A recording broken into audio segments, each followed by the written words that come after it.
un latvietis.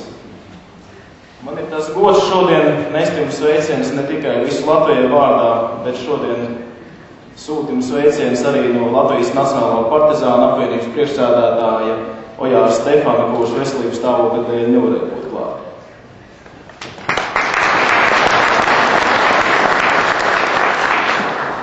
Ir zīmīgi, ka priekšsēdētājs Jānis Straume šodienas kongresa iesāka ar Krišāņu Valdemāru vārdu. Vakar, kā zināms, pagāja tieši 150 gadi, kopš jaunatvietis Krišāns Valdemārs pie savām studentu kopmītnes durvīm pielika plāksnīt latvietis. 30 gadu jaunais students, parādot šādu uzrīkstēšanos, aizsāka garīgi tautas pacēlu. Studentu vārds tajā laikā svešās apspiestības važās iekaltiem latvietim bija augsta nozīme un tituls.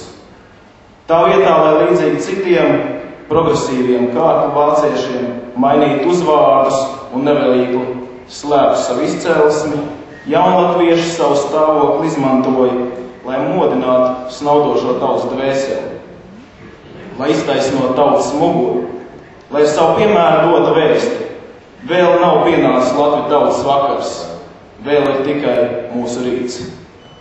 Simboliski 19. gadsimta latviešu studenti varētu salīdzināt ar šodienas Saeimas deputātu.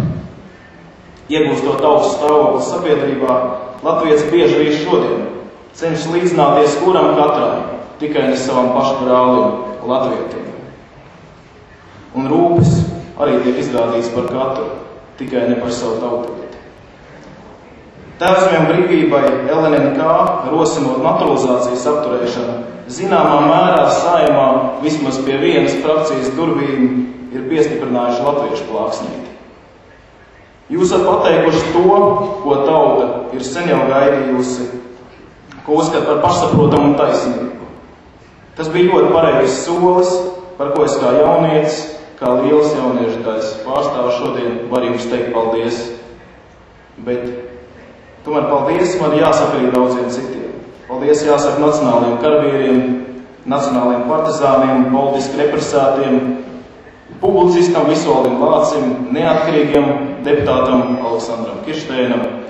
Paldies jāsaka nacionālajai jaunatnei, paldies jāsaka visiem tiem, kas ar savu darbību, rosību un stāju ir palīdzējuši vismaz vienai Saeimas partijai skaidri un sēli teikt latviešu vārdu.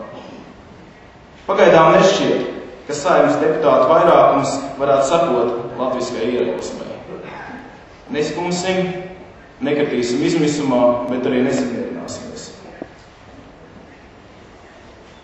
Ikvienam ir skaidrs, ka nacionālajiem spēkiem apvienojoties, nākamā Saeima var atkal kļūt par jaunu, garīgu pacēlumu posmu mūsu tautas vēsturē.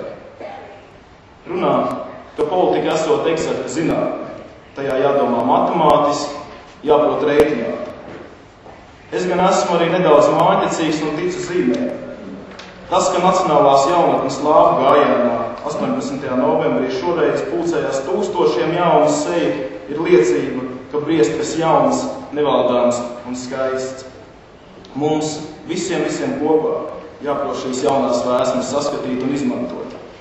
9. Saeimā nacionālajiem spēkiem jāiet vienā kopīgā sarakstā, un tas būtu jauns pavērsiens mūsu Latvijas dzīvē. Tas, ko veiksmīgi prāt izmantot Latvijas nīdēja savos mērķos, mums jāprot izmantot Latvijas aizstāvēšanai.